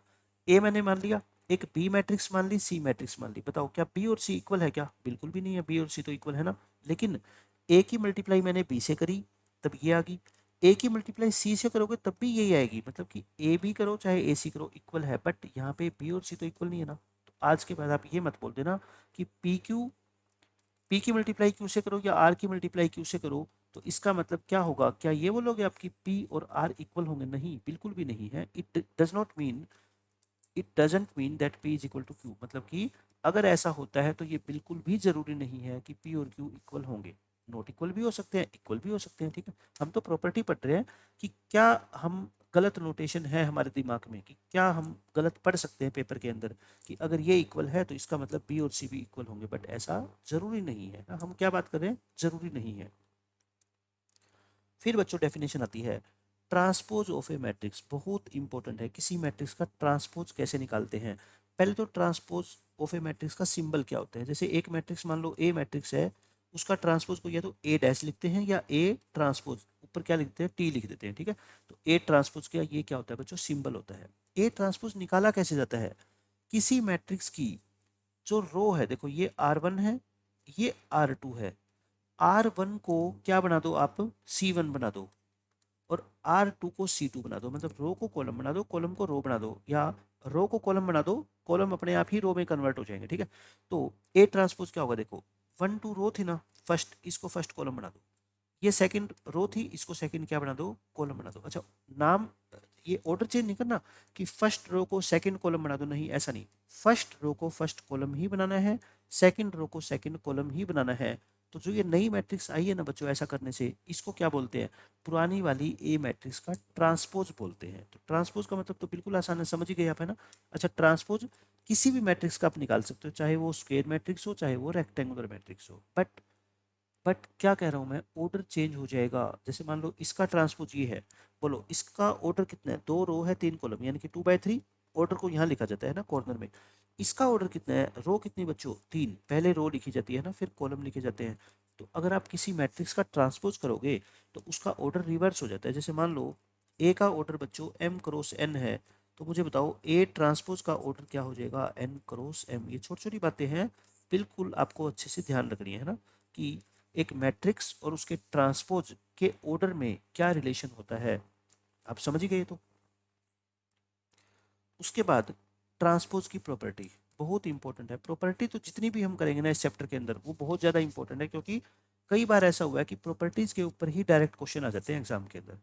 ट्रांसपोज की क्या क्या प्रॉपर्टी होती है, पहली प्रॉपर्टी ए ट्रांसपोज और फिर से उसका ट्रांसपोज वापस से क्या आ जाएगी ए। बच्चों सारी प्रॉपर्टी को मैं समझा देता हूँ एक एक करके, क्या मतलब है इसका। एक मैट्रिक्स ए है मान लो 1 2 3 5, इसका आपने किया ट्रांसपोज, ये कर दे। अब एक बच्चा आया, उसने क्या कहा कि सर जो आपने ट्रांसपोज किया ना, मैं इसका एक बार फिर से ट्रांसपोज करना चाहता हूँ। इसका फिर से ट्रांसपोज करोगे तो ये 1 3 ऐसे हो जाएगा, 2 5 ऐसे हो जाएगा। तो मैं कहूँगा फिर तो जो ये मैट्रिक्स थी ना अपनी ए, वापस से यही आ जाएगी। मतलब कि एक मैट्रिक्स का आपने ट्रांसपोज किया, जो आंसर आया उसका फिर से ट्रांसपोज कर दिया, तो वापस से आपकी पुरानी मैट्रिक्स या ओरिजिनल मैट्रिक्स आ जाएगी। समझ गए आप मेरी बात। ए ट्रांसपोज का ट्रांसपोज ए होता है। ये क्या है सेकंड प्रॉपर्टी, कि ए प्लस बी का ट्रांसपोज बच्चों क्या होगा, A transpose plus B transpose, या इसमें क्या आ जाए, माइनस का साइन आ जाए। मतलब क्या है देखो, अगर आप दो मैट्रिक्स को पहले ऐड करो, जो आंसर आएगा उसका ट्रांसपोज निकालो, या अलग अलग ट्रांसपोज निकाल के दोनों मैट्रिक्स का फिर उनको ऐड कर दो, तो बच्चों बात सेम ही है। ठीक है, बात क्या है, सेम है। बट थर्ड प्रॉपर्टी इंपॉर्टेंट है, ये इंपॉर्टेंट है, इसको बोलते हैं रिवर्सल लो। रिवर्सल लो, रिवर्सल लो ऐसा होता है कि अगर मान लो दो मैट्रिक्स की बात कर रहा हूं मैं, ए बी की मल्टीप्लाई करके आपने उसका ट्रांसपोज निकाला, इसका ये बिल्कुल भी मतलब नहीं है कि ए का ट्रांसपोज निकाल दो फिर बी का ट्रांसपोज निकाल दो और मल्टीप्लाई कर दो, नहीं। बट होगा तो क्या होगा, रिवर्स ऑर्डर में P transpose into A transpose हो जाएगा, ऑर्डर चेंज हो जाएगा। ठीक है, जैसे दो की बात नहीं, तीन जनरल कितने भी मैट्रिक्स के लिए ये पॉसिबल है। आप ए बी सी का ऑर्डर उल्टा करके लिख दो, मतलब कि लास्ट से लिखना स्टार्ट कर दो, ए बी और सी, और इनका क्या कर दो, अब अलग अलग से आप ट्रांसपोज कर दो। ठीक है, अब चार मैट्रिक्स होती है मान लो, आप समझ गए। अब तो मैं क्या कहना चाहता हूँ, ए बी सी डी का ट्रांसपोज यहाँ से लिखना स्टार्ट कर दो, ए बी सी डी, इन सब का क्या कर दो बच्चों, ट्रांसपोज कर दो। इन इसको क्या बोलते हैं, रिवर्सल लो बोलते हैं। ठीक है, तो प्लस और माइनस में तो सेम रहता है ऑर्डर, बट मल्टीप्लीकेशन में ये रिवर्स हो जाएगा। फोर्थ प्रॉपर्टी देखो, फोर्थ इंपॉर्टेंट प्रॉपर्टी है के इंटू ए का ट्रांसपोज। के क्या होता है बच्चों, कोई भी नंबर, यानी कि एक मैट्रिक्स को आप किसी नंबर से मल्टीप्लाई करो और उसका ट्रांसपोज कर दो। बट मैं कहता हूँ आपको ऐसा करने की जरूरत नहीं है, आप सीधा ही उस मैट्रिक्स का ट्रांसपोज करके जो आंसर है उसको क्या कर दो, 2 से मल्टीप्लाई कर दो। मतलब कि मैं ये कह रहा हूँ आपको कि के को आप डायरेक्ट बाहर निकाल सकते हो। जैसे 2a का ट्रांसपोज करना चाहते हो तो 2 पे कोई फर्क नहीं पड़ेगा, सिर्फ आप क्या कर दो, ए का ट्रांसपोज करके और 2 से क्या कर दो मल्टीप्लाई, वो 2a ट्रांसपोज आ जाएगा। ठीक है, ये हो गया। ये प्रॉपर्टी मैंने आपको बताई थी फिफ्थ, कि अगर ए मैट्रिक्स का ऑर्डर एम क्रॉस एन है तो ट्रांसपोज का ऑर्डर क्या हो जाएगा, एन क्रॉस एम हो जाएगा। सिक्स्थ प्रॉपर्टी क्या है देखो, ए की पावर, ए ट्रांसपोज की पावर एन, एन का मतलब बच्चों कोई भी नेचुरल नंबर, मतलब किसी मैट्रिक्स की दो पावर करनी है। दो पावर का मतलब क्या, उसका स्क्वायर करना है, मतलब कि ए की मल्टीप्लाई ए से ही करनी है। ठीक है, या तो आप पहले ट्रांसपोज करके फिर उसकी एन पावर कर दो, या पहले एन पावर करके फिर उसका ट्रांसपोज कर दो। जैसे मैं आपको एक एग्जांपल देता हूँ, क्या मतलब है इसका। आपसे मैंने कहा ए ट्रांसपोज करके और उसका क्या निकालो, स्क्वायर निकालो। आपने ये पूछा कि क्या सर मैं ऐसा कर सकता हूँ क्या, पहले मैट्रिक्स का स्क्वायर निकाल लूँ और फिर उसका ट्रांसपोज कर दूँ। मैं कहता हूँ बिल्कुल कर सकते हो। ठीक है, एक ही बात है, ए का ट्रांसपोज करके क्यूब निकालो, या ए का क्यूब करके फिर ट्रांसपोज निकालो, दोनों का मतलब क्या है, एक है। तो ये मैं इससे यही कहना चाहता हूँ आपको इस प्रॉपर्टी से। तो ये ट्रांसपोज की 6 इंपॉर्टेंट प्रॉपर्टी होती है, सारी की सारी आसान है, पढ़ना याद रखना इसको, मैंने आपको सारी समझा दी है। ट्रांसपोज की प्रॉपर्टी होगी। अब हम पढ़ते हैं important type, symmetric and skew symmetric matrices. एक मैट्रिक्स होगी, हम उसको कब सिमेट्रिक बोलेंगे, कब स्क्यू सिमेट्रिक बोलेंगे, कुछ उसकी क्या होती है बच्चों, प्रॉपर्टी होती है। पहली प्रॉपर्टी, अगर किसी मैट्रिक्स का आपने ट्रांसपोज निकाला और वो वापस वही मैट्रिक्स के इक्वल आ गया, तब ए को हम क्या बोलेंगे, सिमेट्रिक। क्या बोल रहा हूं मैं, जैसे मान लो एक एग्जांपल देके आपको मैं समझाता हूँ सिमेट्रिक मैट्रिक्स का। सिमेट्रिक मैट्रिक्स क्या होती है, जैसे हमने एक एग्जांपल दिया 1 2 2 3। आप इसका ट्रांसपोज निकालना जरा, ए ट्रांसपोज, देखो मैं लिख रहा हूँ ट्रांसपोज। ट्रांसपोज में क्या करते थे आप बताओ, फर्स्ट रो को क्या बना देते हो बच्चों, फर्स्ट कॉलम, यही करते थे। सेकंड रो को आप क्या बना देते हो, सेकंड कॉलम। बट आपने रो को कॉलम बना भी दिया, बट फिर भी देखना मैट्रिक्स तो सेम आ गई। ये 1 2 2 3, ये भी 1 2 2 3, तो ये वापस से किसके इक्वल आ गई, ए के। तो मैं क्या बोल रहा हूँ आपसे, अगर किसी मैट्रिक्स का आपने ट्रांसपोज किया और वो पहले वाली मैट्रिक्स ओरिजिनल मैट्रिक्स के इक्वल ही आ गया ए ट्रांसपोज, तो हम यहाँ पे इस ए को क्या बोलेंगे, सिमेट्रिक मैट्रिक्स बोलेंगे। समझ आ गई मेरी बात, क्या बोलेंगे इसको बच्चों, सिमेट्रिक मैट्रिक्स कहेंगे। ये हो गया सिमेट्रिक मैट्रिक्स की डेफिनेशन। अब आती है स्क्यू सिमेट्रिक मैट्रिक्स।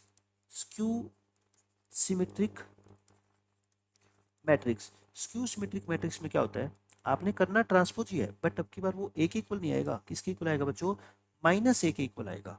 तो वो मैट्रिक्स क्या होगी, स्क्यू सिमेट्रिक। जैसे मान लो मैंने एक एग्जांपल ले लिया 0 0 2 -2, ये क्या है बच्चों, ए मैट्रिक्स है।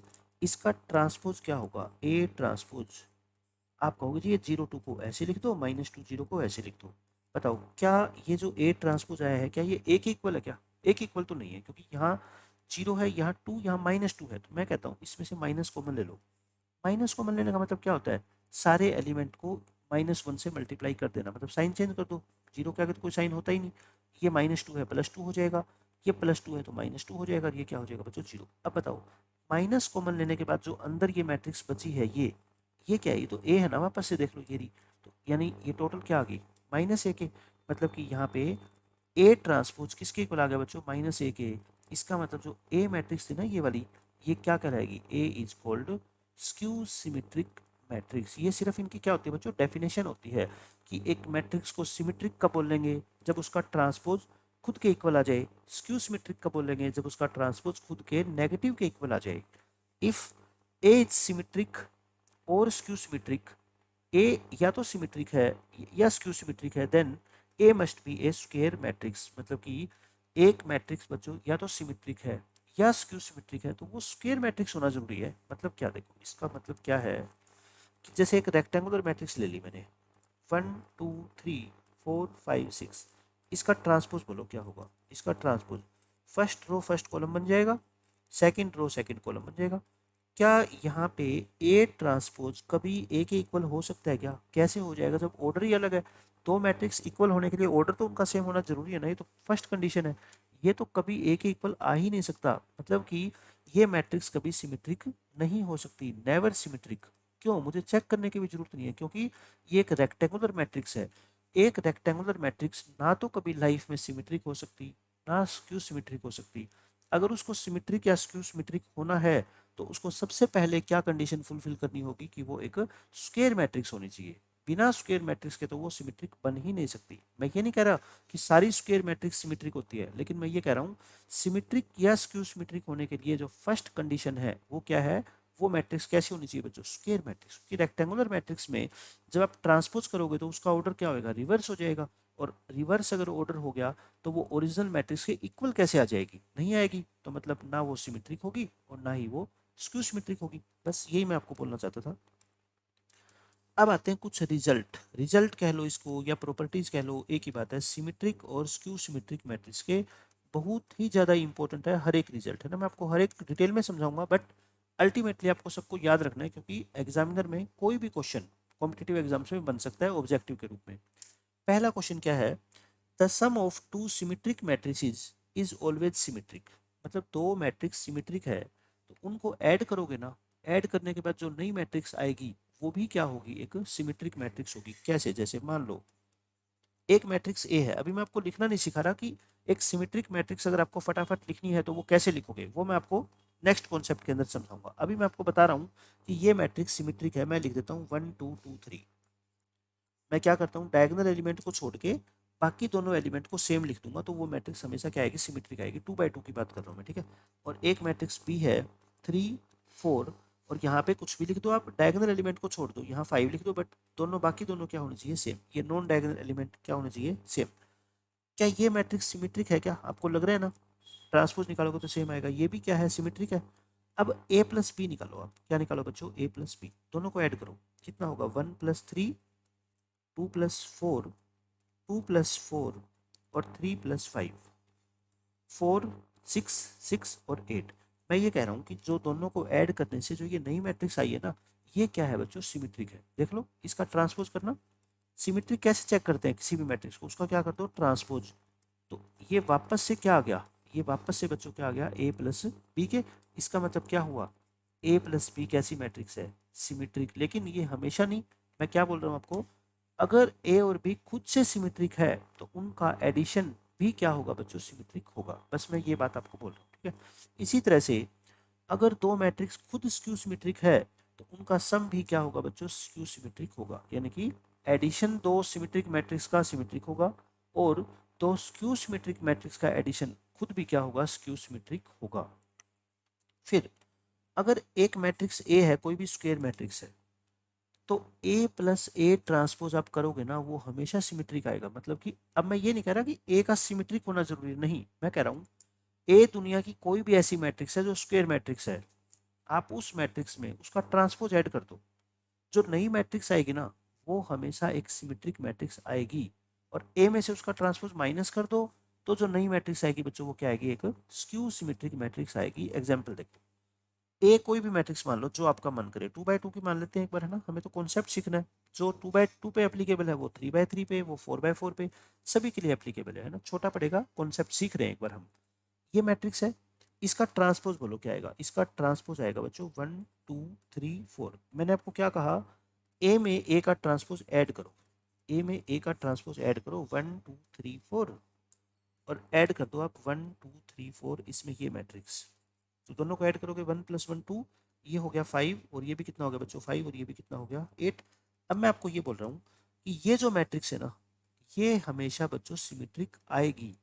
ए कैसी मैट्रिक्स थी मुझे कोई मतलब नहीं है, मैं अगर उसमें उसका ट्रांसपोज ऐड कर दूंगा ना तो जो आंसर आएगा मैट्रिक्स का वो हमेशा सिमेट्रिक होगी, है ना। क्यों सिमेट्रिक होगी, क्योंकि इसका ट्रांसपोज क्या होगा बच्चों, इसी के इक्वल आ जाएगा, है ना।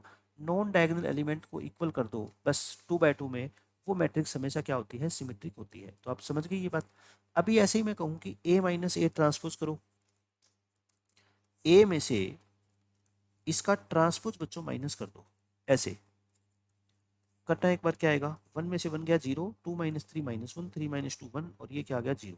क्या आपको लगता है कि ये मैट्रिक्स स्क्यू सिमेट्रिक है, बिल्कुल है, स्क्यू सिमेट्रिक मैट्रिक्स है, क्योंकि इसका जब आप ट्रांसपोज निकालोगे ना वापस से तो वो इसके नेगेटिव के इक्वल आ जाएगा। ये क्या है बच्चों, इट इज स्क्यू सिमेट्रिक। अगर आपको यकीन नहीं होता, आप इसको एक बार नया नाम दे दो ना, इसको मान लो डी मान लो इसको, तो डी मैट्रिक्स कैसी होगी, ये होगी, डी का ट्रांसपोज निकालना 0 -1 1 0, इसमें से माइनस कॉमन लेना, माइनस कॉमन लेने के बाद ये क्या बच गया, वापस से डी आ गया।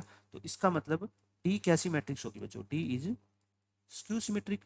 और डी को आपने क्या नाम दिया था हेल्प के लिए, A minus A transpose is skew symmetric. तो आप मेरी बात ध्यान रखना, ए कोई भी स्क्वायर मैट्रिक्स है, ए प्लस ए ट्रांसपोज हमेशा सिमेट्रिक होगी मैट्रिक्स, और ए माइनस ए ट्रांसपोज क्या होगी बच्चों, स्क्यू सिमेट्रिक होगी। अच्छा एक बात और, एक बात जो मैं आपको बताना चाहता हूँ, जैसे मैं वही लिखवा देता हूँ आपको,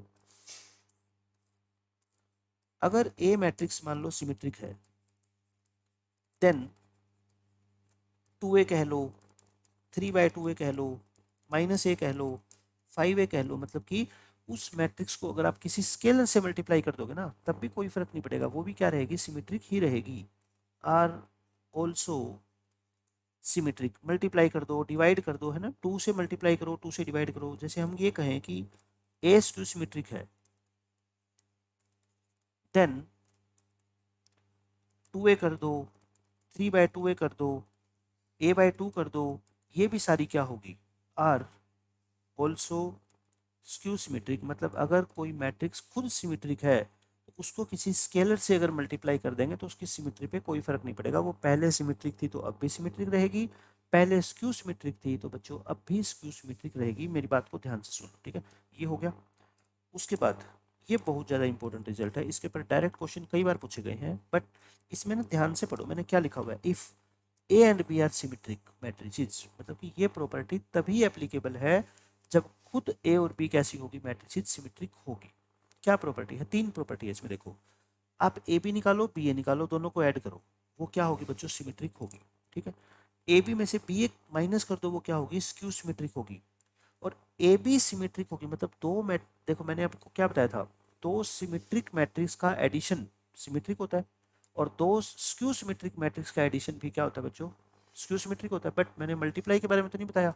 मैं कह रहा हूँ अगर ए और बी दो क्या है, सिमेट्रिक मैट्रिसेस है, उनकी मल्टीप्लिकेशन जो आएगी ना, वो सिमेट्रिक कब होगी, जब ए बी और बी ए इक्वल रहे होंगे। अगर ए बी और बी ए इक्वल नहीं है ना, तो आप ये बिल्कुल भी नहीं कह सकते कि ए और बी सिमेट्रिक होगी तो ए बी भी सिमेट्रिक होगा। नहीं, ऐसा नहीं होगा। ऐसा कब होगा, जब ए बी की मल्टी ए और बी की मल्टीप्लाई या बी और ए की मल्टीप्लाई आपस में क्या हो, इक्वल हो। ठीक है, बट ये हमेशा होगा। ए बी प्लस बी ए करोगे तो वो सिमेट्रिक आएगी, ए बी माइनस बी ए करोगे तो बच्चों क्या आएगी, वो स्क्यू सिमेट्रिक आएगी। जैसे क्या है इसका मतलब, देखो मैं एग्जांपल देके आपको समझाता हूँ। एक मैट्रिक्स ए मान लो आप, ए और बी क्या होनी चाहिए, सिमेट्रिक है ना, नॉन डायगोनल एलिमेंट इक्वल ले रहा हूँ मैं 4 ऐसे। बी मान लो आप 3 5 5 0, ये मान ली। मैं बोल रहा हूँ आपसे कि आप ए बी निकालो, ए बी निकालना जानते हो, फिर आप बी ए निकालो, वो भी आप जानते हो, दोनों को ऐड करोगे ना बच्चों, ये हमेशा क्या आएगी, एक सिमेट्रिक मैट्रिक्स आएगी। मतलब कि इनका जो एडिशन होगा, इन दोनों का ए बी और बी ए का, उसका आप ट्रांसपोज करोगे ना वापस से, तो वो यही आ जाएगा ए बी प्लस बी ए। तो मतलब वो मैट्रिक्स क्या होगी, सिमेट्रिक। और अगर आप इसी क्वेश्चन में ए बी माइनस बी ए निकालोगे, तो वो क्या आएगी बच्चों, आपकी एक स्क्यू सिमेट्रिक मैट्रिक्स आएगी। समझ गए आप, A B plus B A symmetric और A B minus B A skew symmetric. Proof देख लो, मैं इसका प्रूफ करवा देता हूँ आपको। एक प्रूफ तो ये है कि आप ए बी निकालो, बी ए निकालो, है ना, ये तो जनरल प्रूफ है, मतलब कि बिना कोई मैथमेटिकल यूज करे आप इसको जो है ना प्रूव कर सकते हो। बट मैथमेटिक्स के हिसाब से क्या प्रूफ है इसका, आप क्या प्रूव करना चाहते हो, आप मेरे को ये बताओ। आप प्रूव करना चाहते हो कि ए बी प्लस बी ए कैसी मैट्रिक्स है, सिमेट्रिक। और गिवन क्या है आपको क्वेश्चन में, गिवन ये ध्यान रखना, गिवन क्या था, स्टार्टिंग में मैंने क्या बताया था, A and B are symmetric matrices, ये दोनों सिमेट्रिक गिवन है आपको। गिवन है इसका मतलब क्या हुआ, ए का ट्रांसपोज मैं किसके इक्वल यूज कर लूंगा, ए के, और बी का ट्रांसपोज अगर मेरे को कभी जरूरत पड़ेगी तो मैं किसके इक्वल यूज कर लूंगा, बी के। क्यों, क्योंकि ये मैट्रिक्स सिमेट्रिक है, और सिमेट्रिक मैट्रिक्स में तो ए ट्रांसपोज ए के इक्वल होता ही है। आपको इसको सिमेट्रिक प्रूव करना है, यानी आप ये कह रहे हो कि इस मैट्रिक्स का, देखो आएगी तो ये भी एक मैट्रिक्स, इसका ट्रांसपोज निकालोगे ना तो वापस वही ए बी प्लस बी ए आ जाएगा। आपको बच्चों क्या करना है, ये प्रूव करना है। मैं कहता हूँ प्रूव करना है तो लेफ्ट हैंड साइड ले लो। लेफ्ट हैंड साइड क्या है बच्चों, ए बी प्लस बी ए का ट्रांसपोज। और एडिशन में मैंने बताया था ना, पहली मैट्रिक्स का ट्रांसपोज अलग, दूसरी मैट्रिक्स का ट्रांसपोज अलग, बिना ऑर्डर चेंज किए ऐसे कर सकते हो। अब ए बी ट्रांसपोज क्या होता है, रिवर्सल लो से बोलो, B A B transpose A transpose, और ये क्या होता है, A transpose into B transpose. अब बोलो, बी ट्रांसपोज को मैं बी लिख सकता हूँ, ए ट्रांसपोज को ए लिख सकता हूँ, इसको ए इसको B. A B B A plus A B कहो या A B plus B A कहो, एडिशन तो आपका जो है ना कम्यूटेटिव होता है ना, आगे पीछे करके लिख सकते हो। A B plus B A कहो, जैसे ए प्लस बी करो या बी प्लस ए करो, बात एक ही है। ठीक है, तो ये वापस वही आ गया। इसका मतलब क्या हुआ, A B plus B A matrix क्या होगी, सिमेट्रिक। क्यों, क्योंकि मैंने इसका ट्रांसपोज निकाला और वो वापस वही आ गया। तो इसका मतलब ये खुद मैट्रिक्स क्या है बच्चों, सिमेट्रिक मैट्रिक्स है ना। ऐसे ही सेम आप स्क्यू सिमेट्रिक प्रूव कर सकते हो। इसका ट्रांसपोज निकालोगे ना तो वो क्या आएगा पता है, B A minus A B आ जाएगा, मतलब इसके नेगेटिव के इक्वल आ जाएगा। तो वो मैट्रिक्स कैसी होगी, स्क्यू सिमेट्रिक होगी। जैसे प्रूव क्या करना है मेरे को, मैं सेकंड थ्योरम भी प्रूव करके दिखा देता हूँ आपको, ताकि थोड़ा कॉन्फिडेंस बढ़े आपका। ए बी माइनस बी ए कैसी मैट्रिक्स है बच्चों, स्क्यू सिमेट्रिक। गिवन क्या है आपको, गिवन वही है, मैं बार बार फिर कह रहा हूँ कि ए और बी कैसी मैट्रिक्स है, सिमेट्रिक। ये तभी होगा, ये रिजल्ट प्रूव जब ए और बी कैसी मैट्रिक्स होगी, सिमेट्रिक होगी। मतलब कि ए ट्रांसपोज ए के इक्वल होगा और बी ट्रांसपोज किसके इक्वल होगा, बी के इक्वल होगा। ये तभी वैलिड है ये थ्योरम। मेरे को ये प्रूव करना है। इसका मतलब मैं क्या कह रहा हूँ आपसे कि ए बी माइनस बी ए का क्या निकालो, ट्रांसपोज, और वो नेगेटिव के इक्वल आ जाए किसके, A B minus B A के, या फिर B A minus A B हो जाए वो, है ना। मतलब मैं ये लेके चलूंगा और इससे ये ले आऊंगा तो बस मेरी बात प्रूव हो जाएगी। तो मैं लेफ्ट हैंड साइड लेके चल रहा हूँ, क्या, ए बी माइनस बी ए का ट्रांसपोज। ए बी पहली मैट्रिक्स का ट्रांसपोज अलग से, माइनस दूसरी मैट्रिक्स का ट्रांसपोज अलग से। अब रिवर्सल लो फॉलो करो, B transpose into A transpose minus A transpose into B transpose. B transpose को लिख दो बी, ए ट्रांसपोज को लिख दो ए। देख लो आ गया ना, ये B A minus A B, B A minus A B आ गया, या इसको बोल दो माइनस कॉमन ले लो, A B minus B A हो जाएगा। मतलब कि आपने इस मैट्रिक्स का ट्रांसपोज किया था और वो इसी के नेगेटिव के इक्वल आ गया। इसका मतलब क्या बोलोगे आपकी ए बी माइनस बी ए, ये कैसी मैट्रिक्स है बोलो? Skew symmetric. लेकिन फिर मेरी बात को ध्यान में रखो, मैं ये नहीं कहता कि ए और बी कैसी भी मैट्रिक्स हो बेसिक, नहीं, ये क्या होनी चाहिए, दोनों आपस में सिमेट्रिक मैट्रिक्स होनी चाहिए, तभी ऐसा होगा कि ए बी प्लस बी ए हमेशा क्या आएगी, सिमेट्रिक, और ए बी माइनस बी ए हमेशा क्या आएगी बच्चों, स्क्यू सिमेट्रिक आएगी। ठीक है, बहुत ही ज़्यादा सिमेट्रिक मैट्रिक्स की प्रॉपर्टी है ये, बहुत इंपॉर्टेंट प्रॉपर्टी है।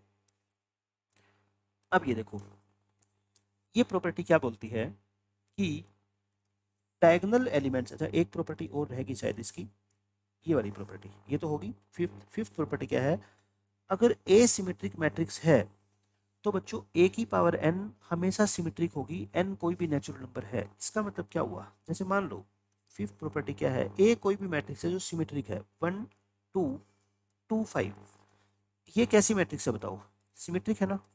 तो मैं ये बोल रहा हूँ इसकी कितनी भी पावर कर लो, मतलब ए का स्क्वायर कर लो, ए स्क्वायर क्या होता है पता है, ए इंटू ए, मतलब कि 1225 की मल्टीप्लाई करोगे आप किससे, 1225 से ही मल्टीप्लाई करो, कितनी आएगी देखो, 1 की 1 से करोगे और 2 की 2 से 4, फर्स्ट रो सेकंड कॉलम यानी कि 2 प्लस में 10, ये 2 प्लस में 10, और ये क्या आ जाएगी 4 प्लस में 25, यानी कि ये आ गई बच्चों ए स्क्वायर कितना आएगा आपका, ऐसा आ गया। और 2 by 2 ऑर्डर की मैट्रिक्स सिमेट्रिक चेक करनी हो फटाफट, मैंने क्या बोला था, नॉन डायगोनल एलिमेंट जो है ना वो क्या होने चाहिए, सेम होने चाहिए, है ना। ये मैट्रिक्स कैसी बोलो, सिमेट्रिक है।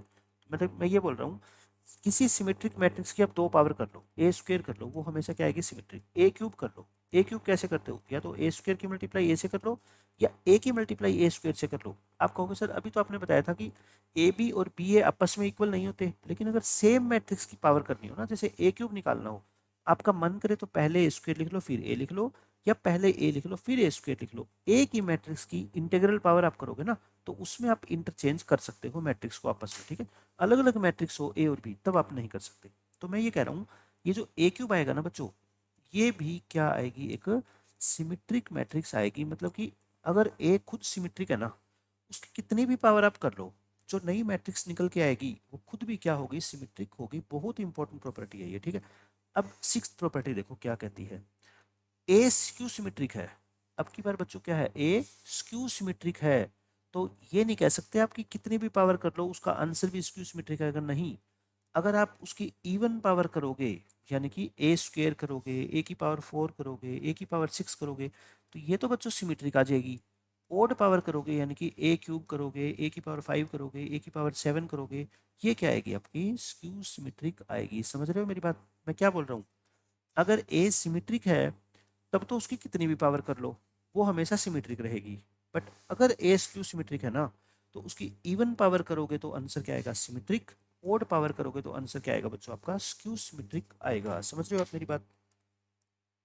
अब नेक्स्ट कॉन्सेप्ट देखो, डायगोनल एलिमेंट किसी भी स्क्यू सिमेट्रिक मैट्रिक्स के हमेशा क्या होंगे, जीरो। मतलब कि आप ऐसी कोई मैट्रिक्स बता ही नहीं सकते जिसके डायगोनल एलिमेंट तो जीरो ना हो और वो मैट्रिक्स स्क्यू सिमेट्रिक हो जाए, नहीं। स्क्यू सिमेट्रिक मैट्रिक्स के हमेशा डायगोनल एलिमेंट क्या होंगे, जीरो होंगे। इसको तो 5 स्टार लगा के नोट कर लो, बहुत ज़्यादा काम आएगी क्वेश्चन को सोल्व करने में, ठीक है। Diagonal element skew symmetric matrix के बच्चों क्या होंगे, सारे के सारे जीरो होंगे। एक स्क्यू सिमेट्रिक मैट्रिक्स है ओड ऑर्डर की। ओड ऑर्डर का मतलब 3 by 3 ऑर्डर की हो सकती है, 5 by 5 ऑर्डर की हो सकती है, 7 by 7 ऑर्डर की हो सकती है, 1 by 1 की भी हो सकती है ना। 1 by 1 की क्या, बस ये एक मैट्रिक्स।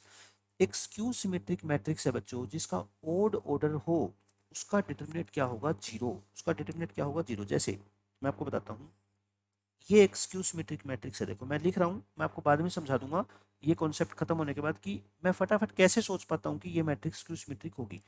मैं यहाँ पे 3 लिखता हूँ तो यहाँ पे -3, यहाँ पे 4 लिखूंगा तो यहाँ पे -4, यहाँ 7 लिखूंगा तो यहाँ पे -7, ऐसे। तो ये मैट्रिक्स हमेशा क्या होगी बच्चों, स्क्यू सिमेट्रिक होगी। ये मैट्रिक्स कैसी है, स्क्यू सिमेट्रिक। कितने ऑर्डर की मैट्रिक्स है, 3 by 3 की, ऑफ ऑर्डर 3 × 3। तो ये अगर मैट्रिक्स ए है ना बच्चों, इसका डिटरमिनेंट आप निकालोगे ना, जैसे डिटरमिनेंट अभी तक हमने पढ़ा नहीं है बट बहुत सारे बच्चे ऐसे हैं जो डिटरमिनेंट के बारे में जानते ही हैं कि डिटरमिनेंट कैसे निकालते हैं मैट्रिक्स का, वो हमेशा क्या आएगा बच्चों, जीरो आएगा। मैंने क्या बोला, अगर कोई ओड ऑर्डर की स्क्यू सिमेट्रिक मैट्रिक्स है तो उसका डिटरमिनेंट 0 आएगा, बट मैं ये नहीं कह रहा इवन ऑर्डर की हो तब भी। जैसे मान लो ये हो 0 0 5 -5, इसका डिटरमिनेंट तो बच्चों कितना आएगा 0 माइनस माइनस 25, यानी कि 25 आ गया। ये तो 0 नहीं है, तो मैं ये नहीं बोल रहा आपको कि किसी भी ऑर्डर की स्क्यू सिमेट्रिक मैट्रिक्स हो उसका डिटरमिनेंट 0 आएगा, नहीं। मैं कह रहा हूँ ओड ऑर्डर की जो स्क्यू सिमेट्रिक मैट्रिक्स होती है ना, उसका डिटरमिनेंट हमेशा क्या आता है बच्चों, 0 आता है। कोई भी ए एक स्क्वायर मैट्रिक्स है, आप ये बताओ क्या ए को ये लिख सकते हो क्या, ए को ये लिख सकते हो क्या? आप कहोगे बिल्कुल लिख सकते हैं, क्योंकि जब आप एलसीएम लोगे टू, क्या आ जाएगा A plus A transpose plus A minus A transpose, ये कैंसिल हो जाएगा। ए और ए, टू ए को टू से डिवाइड करो, क्या आएगा ए। मतलब कि ए को ऐसा लिखा जा सकता है ना। ये एक स्पेशल कंडीशन है कि ए को हमने ऐसा ही क्यों लिखा। ए को हमने, ये जो पार्ट है ना, ये वाला पार्ट, ये हमेशा क्या होगी, एक सिमेट्रिक मैट्रिक्स होगी। और ये वाला जो पार्ट है ना, ये हमेशा क्या होगी बच्चों, स्क्यू सिमेट्रिक। आप याद करो, मैंने एक बात बताई थी, ए कोई भी स्क्वायर मैट्रिक्स हो दुनिया की, अगर आपने उसमें उसका ट्रांसपोज करके ऐड कर दिया, तो जो नई मैट्रिक्स आएगी ना, वो हमेशा एक सिमेट्रिक मैट्रिक्स होगी। और मैंने आपको ये बोला था कि अगर ये सिमेट्रिक है तो इसको टू से डिवाइड कर दोगे तब भी कोई फर्क नहीं पड़ेगा, वो अब भी क्या रहेगी, सिमेट्रिक रहेगी। और ए माइनस ए ट्रांसपोज हमेशा क्या होती है, स्क्यू सिमेट्रिक। टू से डिवाइड कर दोगे तब भी क्या रहेगी, स्क्यू सिमेट्रिक रहेगी। मतलब मैं ये कह रहा हूँ, हर एक स्क्वायर मैट्रिक्स को एक्सप्रेस कर सकते हो या राइट कर सकते हो किसके रूप में, as the sum of a symmetric and a skew symmetric matrix expressed uniquely. और लिख लो, है ना, मतलब एक यूनिक तरीका होता है एक स्क्वायर मैट्रिक्स को लिखने का, दो मैट्रिक्स के सम के रूप में, जिनमें से एक क्या होगी सिमेट्रिक, दूसरी क्या होगी बच्चों स्क्यू सिमेट्रिक। जैसे मैं ये कहता हूँ, क्वेश्चन से समझाता हूँ आपको, सब्जेक्टिव क्वेश्चन दे रहा हूँ आपको, express A is equal to 1 3 4 10 as the sum of a symmetric and a skew symmetric matrix। मतलब मैं ये कह रहा हूँ, इस ए मैट्रिक्स के दो पार्ट कर दो, दो पार्ट्स में ब्रेक कर दो इसको, उन दोनों का सम तो ये वापस से ए ही आना चाहिए, बट जो दो पार्ट्स आप करोगे ना, उसमें से एक सिमेट्रिक होना चाहिए और एक क्या होना चाहिए, स्क्यू सिमेट्रिक। अब आप है ना सोच के नहीं कर सकते कि ऐसे तुक्का लगा के और आपने दो पार्ट कर दिए, नहीं, एक ही तरीका हो सकता है जो ऐसा करके आपको देगा। एक आप क्या निकालो, ए का ट्रांसपोज 1 3 4 10। अब ए में ए का ट्रांसपोज ऐड करो, यानी कि 1 3 4 10 में आप 1 4 3 10 ऐड करो। मैं ये कह रहा हूँ आपको ऐड करना, कितना आएगा आपका, देखो 2 7 7 और 20। अब इसका क्या करो बच्चों, हाफ करो, ए प्लस ए ट्रांसपोज बाय 2 करो, हाफ कर दो इसका, है ना, यानी कि 1 7/2 7/2 और 10, ये आ गया ए प्लस ए ट्रांसपोज बाय 2। ऐसे ही आप क्या करो, ए माइनस ए ट्रांसपोज करो, ए माइनस ए ट्रांसपोज करोगे, इसमें से इसका ट्रांसपोज हटा दो, 1 0 3 में से 4 गया -1, 4 में से 3 गया 1 और ये 0। अब इसको 2 से क्या कर दो बच्चों, डिवाइड कर दो, 0 -1/2 1/2 और 0। ये आ गई आपकी फर्स्ट इक्वेशन और ये आ गई सेकेंड इक्वेशन। अब दोनों को बच्चों क्या कर दो, ऐड कर दो।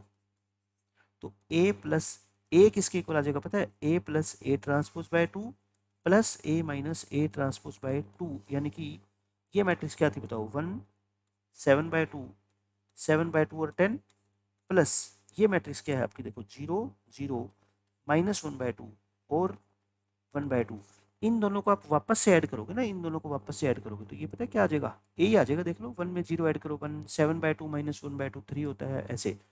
ये मैट्रिक्स क्या है बच्चों, सिमेट्रिक है, और ये मैट्रिक्स क्या है, स्क्यू सिमेट्रिक है। तो मैं आपको क्या बोल रहा हूँ, किसी भी एक मैट्रिक्स को जो स्क्वायर मैट्रिक्स है, उसको एक ही तरीका ऐसा है कि आप उस मैट्रिक्स के दो पार्ट कर सकते हो, जिसमें से एक पार्ट क्या होगा बच्चों, सिमेट्रिक, और दूसरा पार्ट क्या होगा, स्क्यू सिमेट्रिक होगा। आप मेरी बात को समझ गए, एक पार्ट क्या होगा सिमेट्रिक और दूसरा पार्ट क्या होगा बच्चों, स्क्यू सिमेट्रिक होगा।